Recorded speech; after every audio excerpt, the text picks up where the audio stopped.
નમસ્કાર વિદ્યાર્થી મિત્રો, ધોરણ 12 BA માં આપણે ચેપ્ટર નંબર 5 માં આગળ વધતા હતા, જેમાં છેલ્લા લેક્ચરમાં આપણે ભરતીના પ્રાપ્તિ સ્થાનો બે રીતે જોયા હતા. એક આંતરિક પ્રાપ્તિ સ્થાન અને બે બાહ્ય પ્રાપ્તિ સ્થાન. અગાઉ તમને આ ચેપ્ટરની શરૂઆત કરી ત્યારે વાત કરી હતી કે કર્મચારી વ્યવસ્થાની પ્રક્રિયામાં પહેલું પગથિયું છે ભરતી, જેની આપણે વાત કરી ચૂક્યા. ભરતી એટલે ઉમેદવારોને આપણા એકમમાં અરજી કરવા માટે આપવામાં આવતું આમંત્રણ, જેમાં આપણા એકમમાં ખાલી પડેલી જગ્યાઓ કરતા અનેક ગણી અરજીઓ મેળવી શકતા હતા. હવે એ ભરતીનું પહેલું પગથિયું આપણે પૂર્ણ કર્યું, જેમાં આપણે એના બંને પ્રકારના પ્રાપ્તિ સ્થાનોનો પરિચય મેળવ્યો. હવે ભરતી પછી કર્મચારી વ્યવસ્થાનું બીજું સોપાન આવે અને તે છે પસંદગી. વિદ્યાર્થી મિત્રો, પસંદગી કરવાની છે. દરેક ધંધાદારી એકમો પોતાના એકમમાં જે ખાલી પડેલી જગ્યાઓ છે એ ભરવા માટે પહેલું સોપાન ભરતીની પ્રક્રિયા ગોઠવે, ભરતીનું પગથિયું અમલમાં મૂકે અને તેના માધ્યમથી જે ખૂબ મોટી સંખ્યામાં અરજીઓ પ્રાપ્ત થાય છે, તે અરજીઓમાંથી આપણા ધંધા માટે ખૂબ અગત્યના હોય, લાયકાત ધરાવતા હોય, ઉચ્ચ કૌશલ્ય ધરાવતા હોય એવા ઉમદા કર્મચારીઓની આપણે તેમાંથી પસંદગી કરવાની છે. તો એ પસંદગી નો ખ્યાલ આપણે ભણવાનો છે. ભરતીનું કાર્ય પૂરું થાય પછી જ પસંદગીનું કાર્ય આગળ વધારી શકાય. તો વિદ્યાર્થી મિત્રો, અહીં આપણો પ્રશ્ન છે પસંદગીનો અર્થ આપી તેની પ્રક્રિયા સમજાવો. હવે અહીંયા જે પ્રક્રિયા આપી છે તેનો અર્થ એવો કે અહીં પસંદગીની પ્રક્રિયાના જે મુદ્દાઓ હશે તે મુદ્દાઓ ક્રમ અનુસાર જ હોવા જોઈએ, એટલે કે તેનો ક્રમ તૂટવો જોઈએ નહીં, તો જ એ પ્રક્રિયા સાચી ગણાય છે. તો સૌથી પહેલા આપણે તેની પ્રસ્તાવના અંગે ચર્ચા કરીશું. વિદ્યાર્થી મિત્રો, પસંદગી એટલે શું? તો પસંદગી એટલે આવેલી અરજીઓની ચકાસણી કરી યોગ્ય ઉમેદવારની નિમણૂક કરવી. આનો અર્થ પણ કહી શકાય. ટૂંકા સવાલમાં તમને આવા પ્રશ્નો પૂછી શકે છે. ફરીવાર, પસંદગી એટલે આવેલી અરજીઓની ચકાસણી કરી તેમાંથી યોગ્ય ઉમેદવારની નિમણૂક કરવી.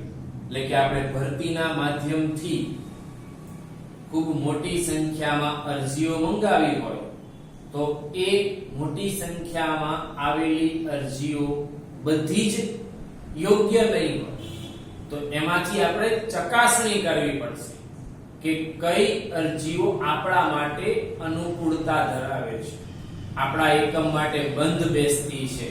એ અરજીઓની ચકાસણી કરી એના માધ્યમથી તમે યોગ્ય ઉમેદવારની પસંદગી કરી શકો છો. વિદ્યાર્થી મિત્રો, પસંદગી એ ભરતીની પ્રક્રિયાનો જ ભાગ છે, કારણ કે કર્મચારી વ્યવસ્થામાં પહેલું સોપાન એ ભરતી છે અને ભરતી થાય તો જ પસંદગી થાય, કારણ કે ભરતી દ્વારા તો અરજીઓ આવશે અને એ અરજીઓ જ ના આધારે આપણે એમાંથી પસંદગી કરી શકીએ. જો અરજીઓ જ ન આવે એટલે ભરતીની પ્રક્રિયા જ ન થાય તો પસંદગીનો કોઈ અર્થ નથી. એટલે પસંદગી એ ભરતીની પ્રક્રિયાનો એક ભાગ છે. જુદા જુદા એકમોમાં પસંદગીની વિધિ કેવી હોય? અલગ અલગ. બધા ધંધાકીય એકમો એક સરખા હોતા નથી. નાનું એકમ હોય તો એની રીતે એ પસંદગી નક્કી કરશે, મોટું એકમ હોય તો એ પોતાની સિસ્ટમ કે નીતિઓ, ધંધાની નીતિઓ પ્રમાણે પસંદગીની નીતિ નક્કી કરશે. તેનો આધાર એકમનું કદ, પ્રકાર અને કર્મચારીઓ ના પ્રકાર પર રહેલો છે કે તમારા ધંધાનું કદ કેવડું છે, તમારા ધંધાનો પ્રકાર કેવો છે અને તમારા કેવા કર્મચારીઓની જરૂર છે, કેવા પ્રકારના કર્મચારીની જરૂર છે, એના આધારે એ પસંદગીની વિધિનો આધાર હોય છે. સામાન્ય નાનું એકમ હોય તેમાં સામાન્ય મજૂરો કે કામદારોની જરૂર હોય, તેમાં બહુ લાંબી પ્રક્રિયા કરવાની જરૂર નથી. પણ કોઈ મોટી કંપનીમાં કોઈ હોદ્દેદાર કે વિભાગીય અધિકારીની જરૂર હોય તો એના માટે ચોક્કસ આવી પસંદગીની પ્રક્રિયા અમલમાં મૂકવી પડે, જેથી તમને સારામાં સારી લાયકાત ધરાવતો ઉમેદવાર પ્રાપ્ત થઈ શકે. દરેક મોટા એકમોમાં સંચાલનની 3 સપાટીઓ હોય છે. આપણે પ્રથમ ચેપ્ટરમાં જ ભણી ગયા ઉચ્ચ સપાટી, મધ્ય સપાટી અને તળ સપાટી. તમને યાદ કરાવી દઉં કે આ 3 જ સપાટી ફરજિયાત હોય એવું નથી, એ આદર્શ સપાટી છે. કોઈ ધંધાકીય એકમનું કદ હજી એના કરતા મોટું થાય, એમાં કર્મચારીની સંખ્યા હજી વધારે થાય તો એ 3 કરતા પણ વધારે સપાટીઓ તે નિભાવે છે. પણ મોટે ભાગે 3 સપાટીઓ એ આદર્શ ગણાય છે. કેવી ગણાય છે? આદર્શ. મોટા ભાગના ધંધાદારી એકમો 3 સપાટીઓ જ નિભાવે છે. ઉચ્ચ સપાટી જેને ડિરેક્ટરોની સપાટી કહેવાય, મધ્ય સપાટી જેને અધિકારીઓની સપાટી કહેવાય અને તળ સપાટી જેને કર્મચારીઓની સપાટી કહેવાય. દરેક સપાટી જુદી જુદી લાયકાત ધરાવતા કર્મચારીઓની જરૂર હોય છે. આપણે અગાઉ પ્રથમ ચેપ્ટરમાં એ ઉચ્ચ, મધ્ય અને નિમ્ન સપાટીના જે કાર્યોની વાત કરી, એમાં અલગ અલગ લાયકાત ધરાવતા કર્મચારીઓની જરૂર પડે છે, તે આપણે વાત થઈ અગાઉ. ઉપરાંત બિન સંચાલકીય કર્મચારીઓ માટે પસંદગીની વિધિ કેવી હોય છે? ટૂંકી અને સરળ. મેં તમને આ જ ચેપ્ટરમાં આગળ આંતરિક પ્રાપ્તિ સ્થાનો, ભરતીના આંતરિક પ્રાપ્તિ સ્થાનોમાં તમને જણાવ્યું હતું કે સામાન્ય કક્ષાના કર્મચારીઓ મેળવવા હોય તો એની વિધિ ખૂબ ટૂંકી અને સરળ હોય છે. જેમ કે તમારે નવો વિભાગ શરૂ કરો છો, 500 મજૂરોની જરૂર છે, કામદારોની જરૂર છે, તો તમારે તમારા જે હાલના કર્મચારીઓ છે તેને જ તમે માહિતી આપી દેશો કે તમારા કોઈ સગા સંબંધી હોય, તેને આપણા એકમમાં નોકરીએ લાગવું હોય તો આવતીકાલે એનું અરજીપત્રક ભરાવી દેજો અને એને સાથે લેતા આવજો. તો એ રીતે એની વિધિ ટૂંકી અને સરળ છે. કોની? તો કે બિન સંચાલકીય કર્મચારીઓ, જે સંચાલન સાથે કે વહીવટ સાથે કે ધંધાના જે અગત્યના કાર્યો સાથે સંકળાયેલા નથી. આમ તો બધા જ કાર્યો અગત્યના જ કહેવાય, પણ જે ઉચ્ચ સપાટીનું જે કાર્ય કહેવાય, જે હોદ્દેદારનું કાર્ય કહેવાય, એ કાર્યની વિધિ લાંબી હોય છે. જ્યારે આ કર્મચારીઓ એ સામાન્ય રીતે પોતાનું કાર્ય પોતાની આવડત મુજબ જ કામ કરવાના હોય છે, તો તે માટે વિધિ ટૂંકી અને સરળ છે.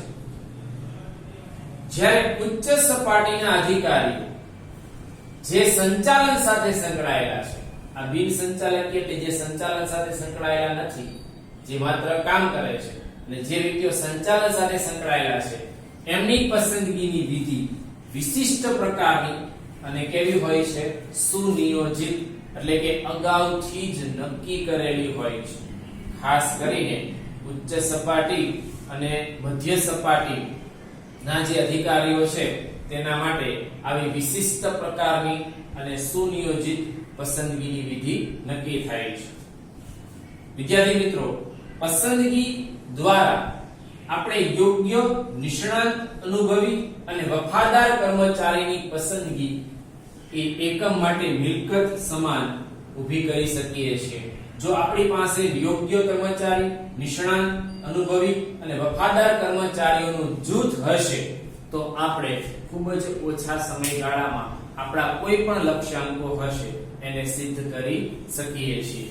એટલે વિદ્યાર્થી મિત્રો, આ પસંદગી માં ધંધાકીય એકમમાં પસંદગીનું નું સ્ટેપ સૌથી અગત્યનું દરેક ધંધાદારી એકમો મહત્વનું માને છે. તો એ પસંદગીની પ્રક્રિયા કેવી રીતે થાય છે, આપણે અહીં એના 9 જેટલા મુદ્દા એના ક્રમ અનુસાર એ મુદ્દાઓનો આપણે અભ્યાસ કરીશું. તો અહીંથી શરૂઆત કરીની પ્રક્રિયામાં તેની પ્રક્રિયામાં સૌથી પહેલું છે આવકાર અને પ્રાથમિક મુલાકાત. પહેલું સ્ટેપ છે પ્રાથમિક મુલાકાત અને આવકાર. તો અત્યાર સુધી મોટા ભાગે આ સ્ટેપ નહોતું, ખાસ કરીને છેલ્લા 10 વર્ષ ત્યાં આની બાબતોને આવકાર અને પ્રાથમિક મુલાકાતને વધારે પ્રાધાન્ય અપાયું છે.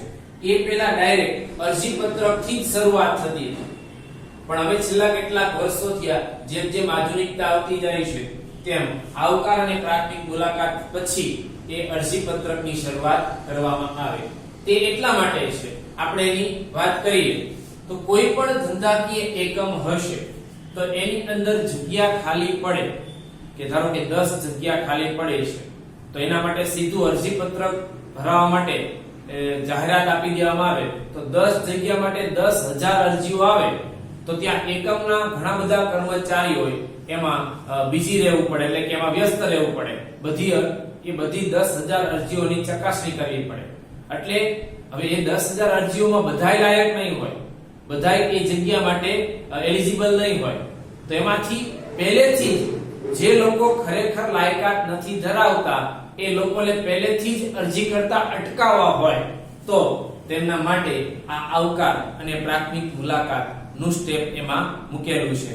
જેમાં શું થશે, સૌથી પહેલા તો જે ઉમેદવારને એકમમાં નોકરીએ લાગવું છે તો એ ઉમેદવારને આવકાર આપવામાં આવશે. એટલે કે આપણા એકમમાં નક્કી કર્યું હોય કે સવારે 10 થી બપોરના 3 સુધી આ 5 કલાકમાં જે ઉમેદવારો ઈચ્છુક ઉમેદવાર હોય એને રૂબરૂ અહીં એક વખત આવવાનું રહેશે. તો જે ઉમેદવાર ઈચ્છુક હશે એ પોતે ઉમેદવાર રૂબરૂ આવશે અને જ્યારે એ વ્યક્તિ રૂબરૂ આવે ત્યારે સ્વાગત કરતા એની પૂછપરછ કરશે, એટલે કે રિસેપ્શનિસ્ટ એની તપાસ કરશે અને પૂછશે ભાઈ તમે શું કામ કરો છો, અથવા તમારો અનુભવ શું છે, અથવા તમારી લાયકાત શું છે, તમે કેટલું ભણેલા છો, તમારું શૈક્ષણિક લાયકાત કઈ છે વગેરે એ પ્રાથમિક પૂછપરછ કરશે. જો સ્વાગત કરતાને લાગે કે એ ઉમેદવાર યોગ્ય છે, બરાબર છે, તો તે તરત એ વ્યક્તિને ક્યાં મોકલી આપશે, ભરતી અધિકારી પાસે મોકલી આપશે. હવે આ ભરતી અધિકારી પાસે જ્યારે ઉમેદવાર જાય તો એ ભરતી અધિકારી શું કરશે, તો ભરતી અધિકારી એ ઉમેદવારનું જ્ઞાન, કૌશલ્ય અને કામગીરીની ચકાસણી કરશે કે ખરેખર એ જે નોકરી માટે કે જે જગ્યા માટે એને અરજી કરવી છે ખરેખર એને લગતું એ જ્ઞાન ધરાવે છે, એનામાં એટલું કૌશલ્ય છે, એટલી એ કામગીરી કરી શકે એવી ક્ષમતા ધરાવે છે વગેરે બાબતોની તપાસ એ ભરતી અધિકારી કરશે. ભરતી અધિકારીને આ ઉમેદવારની આ બધી બાબતો યોગ્ય લાગે તો એને અરજી પત્રક આપે છે ભરવા માટે. જો અત્યાર સુધી અરજી પત્રક નહોતું, માત્ર એને સીધા બોલાવી દીધા હતા, પણ હવે અરજી પત્રક આપશે તેમને. એ અરજી પત્રક ભરવા માટે એને આપશે અને એ અરજી પત્રક ને કારણે એ અરજી પત્રક ભરીને એકમને આપી દેવામાં આવશે, જેના દ્વારા અગાઉથી જ આપણી પાસે એવી અરજીઓ જ હશે જે ખરેખર લાયકાત ધરાવે છે. આ સ્ટેપ મૂકવાનો હેતુ જ આ હતો કે અયોગ્ય ઉમેદવારોને શરૂઆતથી જ અરજી કરતા શું કરવાનું છે, અટકાવવાનું છે. એટલે આ સ્ટેપ મોટા ભાગે હાલના વર્તમાન સમયમાં મોટી કંપનીઓ, મોટા ધંધાકીય એકમો તેમને નિભાવે છે. હવે અહીં આપણી પાસે અરજીઓ તો આવી ગઈ, જે એકમમાં આવ્યા ત્યારે જ એક અરજી ભરાવી દેવામાં આવે, એટલે કે એની વિગતો ભરવા માટે આપી દેવામાં આવી, એટલે કે અરજી પત્રક ભરી આપ્યું. હવે એનું બીજું સ્ટેપ કે અરજી પત્ર આવકાર અને પ્રાથમિક પસંદગી થાય, મુલાકાત થાય પછી અરજી પત્રક સ્વીકારવું અને ચકાસણી કરવી. હવે જોયું, અરજી પત્રક દ્વારા ભરતી અધિકારીને ઉમેદવારની શૈક્ષણિક લાયકાત, હવે અહીંયા જે ઉમેદવારે અરજી પત્રક ભર્યું એ અરજી પત્રકમાં તેણે પોતાની તમામ શૈક્ષણિક લાયકાતો, અનુભવ, જ્ઞાન અને કૌશલ્ય અંગેની એમાં માહિતી આપેલી હોય છે કે જેના લીધે એકમના અરજી પત્રકમાં તેને આ બધી જ બાબતો આપેલી હશે અને તેના આધારે એ બંને અરજીઓની ચકાસણી કરશે. એક પોતાના ઘરેથી અરજી જે સાદી અરજી લખી લાવ્યા હોય તે, બીજી અહીંથી એકમની અંદર જે અરજી પત્રક ભરાવડાવ્યું હોય તે બધી બાબતો અહીંયા એક સાથે મૂકવામાં આવશે. અરજી પત્રક સાથે ઉમેદવારી પોતાની લાયકાત અંગેના વિવિધ દસ્તાવેજો જેવા કે ગુણપત્રકો, અનુભવના પ્રમાણપત્રકો વગેરે સામેલ કરે છે. આ બધી જે અગત્યના દસ્તાવેજો કે પ્રમાણપત્રો છે એમાં પણ એને સાથે જોડેલા હોય છે અરજી પત્રક સાથે. એક અરજી પત્રક એની પાસે પહેલા એ પોતે જ્યારે સામાન્ય પૂછપરછ માટે આવ્યા હતા ત્યારે ભરાવડાવ્યું હતું, એક પોતાની પાસેથી એકમ ઘરેથી જ બનાવી લાવ્યા હતા.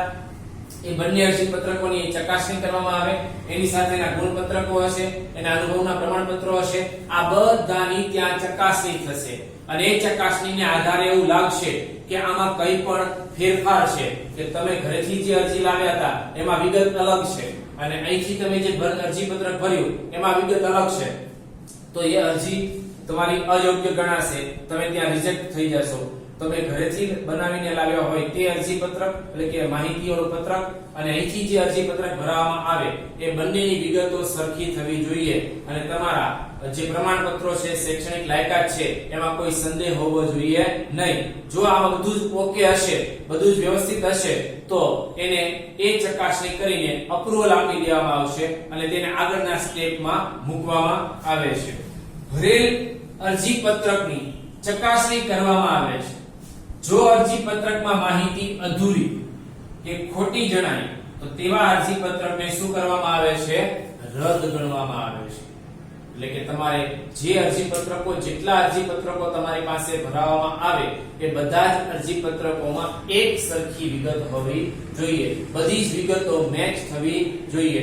જો એમ નહીં થાય તો એવા સંજોગોમાં તમારું અરજી પત્રક રદ કરી શકે છે. હવે વિદ્યાર્થી મિત્રો, આ અરજી પત્રક ભરવાનું કામ અને તેની ચકાસણી કરવાનું કામ અહીંયા પૂર્ણ થાય છે. હવે જે લોકો ખરેખર લાયક હતા, જે લોકોની અરજી ભરાઈ ચૂકી છે અને એ લાયક ઠરી ચૂક્યા છે, હવે એવા ઉમેદવારોની જ અરજી એકમ પાસે છે. તો એ જેટલા લાયક ઠરેલા ઉમેદવારો છે એ તમામ ઉમેદવારોને સ્ટેપ નંબર 3 જેને જરૂરી કસોટીઓ માટે મોકલવામાં આવશે. એટલે આપણી પસંદગીની પ્રક્રિયાનું ત્રીજું સોપાન જરૂરી કસોટીઓ લેવી. કદાચ તમારા સ્ક્રીનમાં એ નીચે દેખાતું નહીં હોય પણ 3 નંબર જ છે. એ કસોટીઓ અહીંયા છે, આપણે વાત કરીએ. જરૂરી કસોટીઓ એની લેવામાં આવશે. શા માટે કસોટીઓ લેવાશે?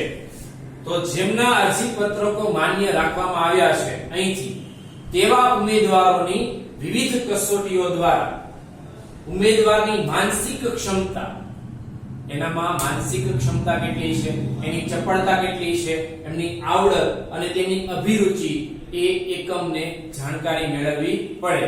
તો એ ચપળતા, અભિરુચિ, આવડત વગેરેની માહિતી મેળવવા માટે એની કુલ આવી 4 પ્રકારની કસોટીઓ લેવામાં આવે છે. અહીંયા એ ચારેય પ્રકારની કસોટીઓ આપેલી છે, જેમાં પહેલી કસોટી, બીજી, ત્રીજી અને ચોથી. પહેલી કસોટી છે બુદ્ધિ કસોટી. વિદ્યાર્થી મિત્રો, પહેલી કસોટી છે બુદ્ધિ કસોટી. તેમાં આ કસોટી દ્વારા ઉમેદવારની બુદ્ધિ, ચપળતા, યાદ શક્તિ, વિચાર શક્તિ અને નિર્ણય શક્તિ જાણી શકાય છે.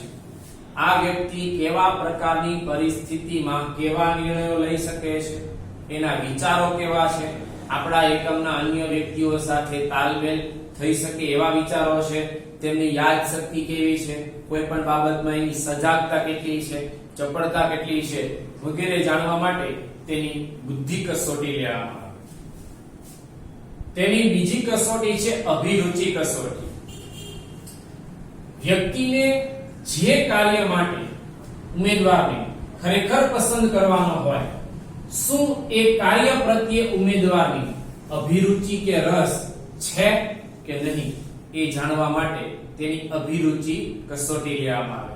ઘણીવાર ઘણા ઉમેદવારો હામાં હા કરીને કહી દે મને આમાં બહુ રસ છે, બહુ રસ છે, પણ ખરેખર એ કામ કરવામાં એને કંટાળો આવતો હોય તો એ કામને ન્યાય આપી શકતા નથી. એટલા માટે તેમની અભિરુચિ કસોટી લેવામાં આવે છે. ત્રીજું ધંધાકીય કસોટી. પોતે જે કાર્ય માટે આપણા ધંધામાં એને પસંદ કરવામાં આવ્યો છે, ખરેખર એ કામ એને આવડે છે કે નહીં એ ચકાસવા માટે ધંધાકીય કસોટી, ઉમેદવાર જે કાર્ય કરવાનું હોય તે અંગે તેનામાં આવડત છે કે નહીં તે જાણી શકાય છે આ કસોટી દ્વારા. આ ત્રણ કસોટી બાદ ચોથી કસોટી જે સૌથી અગત્યની છે એ છે મનોવૈજ્ઞાનિક કસોટી. મનોવૈજ્ઞાનિક કસોટીમાં આ કસોટી દ્વારા ઉમેદવારોનો સ્વભાવ, આત્મવિશ્વાસ, વલણ, ટેવ અંગેની જાણકારી મેળવી શકાય છે કે જેના દ્વારા આપણા એકમના અન્ય કર્મચારીઓ સાથે એના સંબંધો કેવી રીતે વિકાસ પામશે, એ અન્ય વ્યક્તિઓ સાથે કેવો વર્તન વ્યવહાર કરશે, એનું વાણી, એના શબ્દો, સ્વભાવ કેવો હશે તે આના દ્વારા જાણી શકાય છે. વિદ્યાર્થી મિત્રો, આ ચાર કસોટીઓ લેવાય જેના દ્વારા એ ઉમેદવારને આપણે મોટે ભાગે પૂરી રીતે જાણી ચૂક્યા હોઈએ છીએ અને તેના દ્વારા હવે આગળ આપણો રસ્તો ક્લિયર થાય કે આ ઉમેદવારને આપણે આગળ વધારવો કે આગળ ન વધારવો. જે ઉમેદવાર આ બધી કસોટી પાર કરશે એને જ આગળના સ્ટેપમાં મૂકવામાં આવશે અને જે ઉમેદવાર આ કસોટીઓમાં આગળ વધી શકતા નથી એ ઉમેદવારોને રિજેક્ટ કરી દેવામાં આવે. એટલે કે આ કસોટીમાં પાસ થવું પડે જરૂરી છે. હવે આ ત્રીજું સોપાન પસંદગીની પ્રક્રિયા, કસોટીઓ પૂરી થાય પછી જે વ્યક્તિઓ, જે ઉમેદવારો આ કસોટીઓમાંથી પાસ થાય છે, ઉત્તીર્ણ થાય છે, તેને નંબર 4 એટલે કે રૂબરૂ મુલાકાત માટે બોલાવવામાં આવે છે. રૂબરૂ મુલાકાત એટલે પર્સનલ ઇન્ટરવ્યુ. ઘણી બધી કંપનીઓ તો એમાં બે સ્ટેપ રાખે, એક જીડી અને પીઆઈ. જીડી એટલે ગ્રુપ ડિસ્કશન અને પર્સનલ ઇન્ટરવ્યુ. આ પર્સનલ ઇન્ટરવ્યુ થાય પછી જીડી આવે અથવા ઘણીવાર જીડી પછી પીઆઈ લેવામાં આવે. આ રીતે બે સ્ટેપ લેવામાં આવે અને કેટલીક કંપનીઓ ખાલી પીઆઈ લે છે એટલે કે પર્સનલ ઇન્ટરવ્યુ લે છે. અહીંયા કે રૂબરૂ મુલાકાત માટે બોલાવવાના છે કે જે ઉમેદવારો, ધારો કે 100 ઉમેદવારો આપણે નક્કી કર્યા હતા, હવે એમાંથી પરીક્ષા 100 ની કસોટી લેવામાં આવી પણ એમાંથી 50 જે ઉમેદવારો હતા એ જ પાસ થઈ શક્યા, બાકીના 50 આ કસોટીમાં પાસ થઈ શક્યા નથી, તો એને ફેલ કરવા એટલે કે એને રિજેક્ટ કરવામાં આવશે. બાકીના 50 જે ઉમેદવારો છે એને રૂબરૂ મુલાકાત માટે બોલાવવામાં આવે છે. હવે રૂબરૂ મુલાકાતમાં શું થશે? વિવિધ કસોટીઓમાં જે ઉમેદવાર સફળ પુરવાર થયો છે એને જ રૂબરૂ મુલાકાત માટે બોલાવવામાં આવે છે. ઉમેદવારની પસંદગી માટે પસંદગી સમિતિની રચના થાય છે કે જેમાં અલગ અલગ હોદ્દાના, અલગ અલગ લેવલના એક એક વ્યક્તિઓને મૂકવામાં આવે કે જેથી કરીને કોઈ પણ પ્રકારની પસંદગી થાય તે પૂર્વગ્રહ રહિત થઈ શકે, એટલે કે એનું મૂલ્યાંકન પૂર્વગ્રહ રહિત થાય એ માટે આ પસંદગી સમિતિ નીમવામાં આવે. જેમાં પસંદગી સમિતિમાં વિવિધ નિષ્ણાંતો હોય, સંચાલકોના પ્રતિનિધિ હોય, વિભાગીય વડા હોય, કર્મચારી વિભાગના વડા હોય, આ બધા એક એક વ્યક્તિ મૂકવામાં આવે જેથી પૂર્વગ્રહ રહિત મૂલ્યાંકન થઈ શકે. એટલે કોઈના પ્રત્યે પક્ષપાત ન થાય અને કોઈના પ્રત્યે દ્વેષ અદ્વેષ ન રહે એ રીતે નિષ્પક્ષ રીતે એની પસંદગી થઈ શકે. હવે આ સમયે કાર્યને અનુરૂપ પ્રશ્નો પૂછવામાં આવે.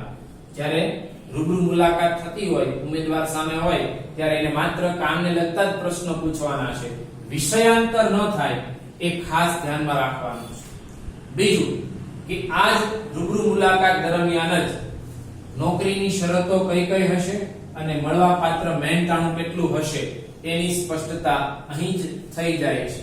એટલે કે અહીંયા રૂબરૂ મુલાકાતમાં પણ જે ઉમેદવારો પાસ થશે એને જ આગળના સ્ટેપમાં મોકલવામાં આવે છે અને જે આ રૂબરૂ મુલાકાતને પૂર્ણ કરી શકતા નથી અથવા એમાં રિજેક્ટ થાય છે, એમાં ફેલ થાય છે, એને રિજેક્ટ કરવામાં આવે છે અને બહાર મૂકી આપવામાં આવે છે. હવે રૂબરૂ મુલાકાતમાં મેં કીધું એમ ઘણી કંપનીઓ રૂબરૂ મુલાકાત પછી જીડી ગોઠવે છે. એમાં પણ સ્ટેપ આવે કે જેમાં આખો સમૂહ એકસાથે ચર્ચા કરતો હોય, એમાંથી પસંદગી કરવાની હોય. તો એ રૂબરૂ મુલાકાત પછી આગળનું સ્ટેપ આવે 5 ભૂતકાળની કારકિર્દીની તપાસ.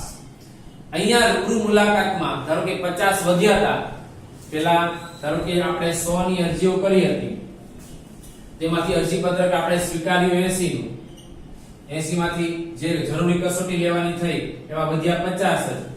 હવે અહીંયા કસોટીમાં 50 વધ્યા છે તો એને 50 ને આપણે રૂબરૂ મુલાકાત માટે બોલાવ્યા. રૂબરૂ મુલાકાત માટે બોલાવ્યામાંથી 40 જ પાસ થયા, 10 અહીંથી રિજેક્ટ થઈ ગયા.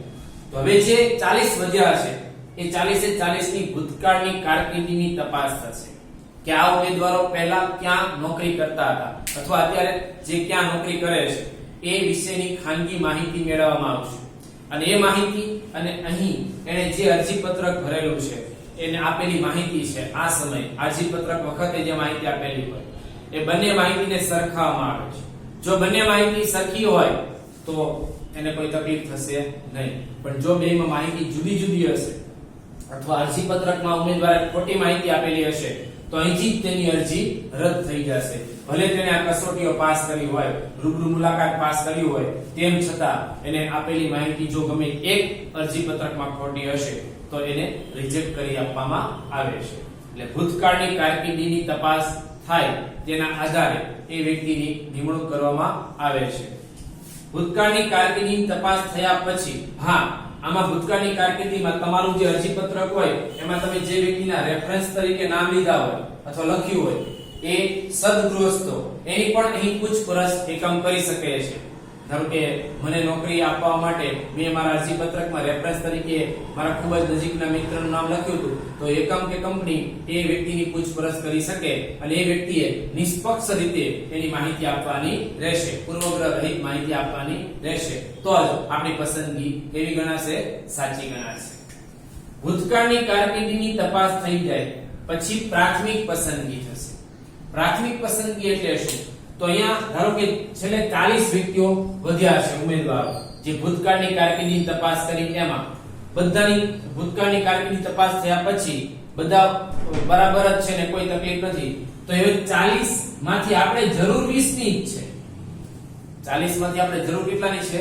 20 ની જ છે, પણ પ્રાથમિક પસંદગી બધાને આપી દેવામાં આવશે. 40 એ 40 ને પ્રાથમિક પસંદગી માટે પસંદ કરવામાં આવશે, કારણ કે આપણે જરૂર હોય એના કરતા આપણે વધારે ઉમેદવારોને પસંદ કરવાના છે. એટલે જરૂર આપણે 20 ની જ છે ફાઇનલ, પણ આપણે એના કરતા વધારે ઉમેદવારોની પ્રાથમિક પસંદગી કરીશું. અને એ પ્રાથમિક પસંદગી થઈ જાય, ધારો કે 40 એ 40 ની પ્રાથમિક પસંદગી થઈ ગઈ છે, ત્યાર પછી આપણે જરૂર કેટલાની છે? તો કે 20 ની. તો હવે 20 માટે તબીબી તપાસ થશે. તબીબી તપાસ એટલે ઉમેદવાર આપણા એકમમાં જે કાર્ય માટે આપણે એને પસંદ કરેલો છે ખરેખર એને લગતી શારીરિક ક્ષમતા એનામાં છે એ માટે તપાસ કરવા માટે એકમે નક્કી કરેલી હોસ્પિટલ કે એકમે નક્કી કરેલા ડોક્ટર પાસે એનું મેડિકલ ચેકઅપ કરવામાં આવશે અને તેના આધારે તેની માહિતી મેળવવામાં આવશે. અહીંયા 40 ઉમેદવારો ભૂતકાળની કારકિર્દીની તપાસમાં યોગ્ય ઠર્યા, લાયક ઠર્યા છે. આપણે જરૂર કેટલાની છે? 20 ની. તો અહીં 20 ની મેડિકલ તપાસ થશે, તબીબી તપાસ થશે. અને એમાં જો કોઈને ખામી લાગે કોઈ અથવા તો કોઈ રિજેક્ટ થશે તો ઉપરના બાકીના જે 20 છે એમાંથી કોકની એક બે ની જેમ ધારો કે બે વ્યક્તિ રિજેક્ટ થયા તો ઉપરથી બે વ્યક્તિને લાવીને એનું મેડિકલ ચેકઅપ થશે.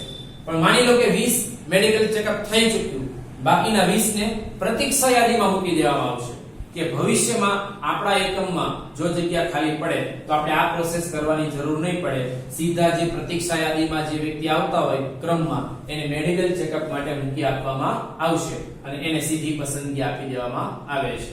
આ રીતે પ્રાથમિક પસંદગી પછી એની મેડિકલ ચેકઅપ થશે એટલે કે તબીબી તપાસ થશે અને તબીબી તપાસ થઈ જાય, જે 20 વ્યક્તિઓની તબીબી તપાસ થઈ ગઈ છે એને નિમણૂક પત્ર આપવામાં આવશે. એ નિમણૂક પત્રક એટલે એકમમાં પોતાનો હોદ્દો કયો હશે, એને શું કામ કરવાનું છે, એની સત્તા કેટલી હશે, એની જવાબદારી કેટલી હશે વગેરે આર્થિક અને બિન આર્થિક બાબતો વિશેની એકમની તમામ વિગતો એને એ નિમણૂક પત્રમાં દર્શાવેલી હશે કે જેનો આધાર છે કે આ એકમમાં હવે તે કર્મચારી તરીકેનું પોતે બિરુદ પ્રાપ્ત કર્યું છે અને હવે પોતે એ એકમમાં કર્મચારી તરીકે કાર્ય કરશે. એ નિમણૂક પત્ર મળી ગયા પછી એને કામની સોંપણી કરવામાં આવશે.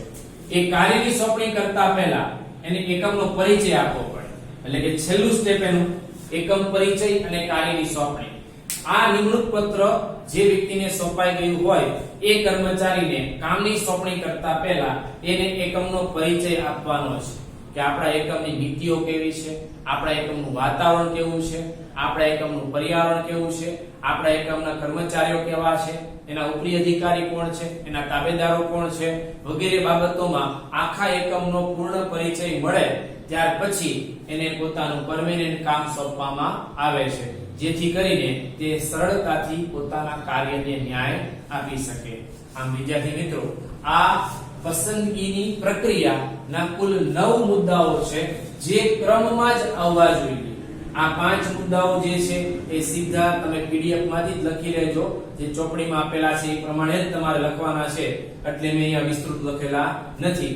આમ આ સવાલ 5 ગુણમાં પણ પૂછાઈ શકે અને ઘણી વખત એ 3 ગુણમાં પણ પૂછાઈ શકે છે.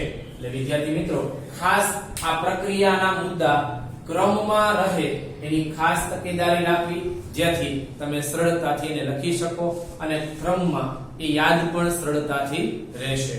ઉપરાંત આના ટૂંકા સવાલ પણ તમને પૂછી શકે છે. 2 ગુણમાં રૂબરૂ મુલાકાતનો પ્રશ્ન પણ આ પૂછી શકે છે કે રૂબરૂ મુલાકાત સમજાવો. આ બધા ટૂંકા સવાલ તરીકે તમને પૂછી શકે, જેની નોંધ રાખવી. બાકીનો જે અભ્યાસ આપણો છે તે આપણે આગળના વિડીયોમાં એનો અભ્યાસ કરીશું.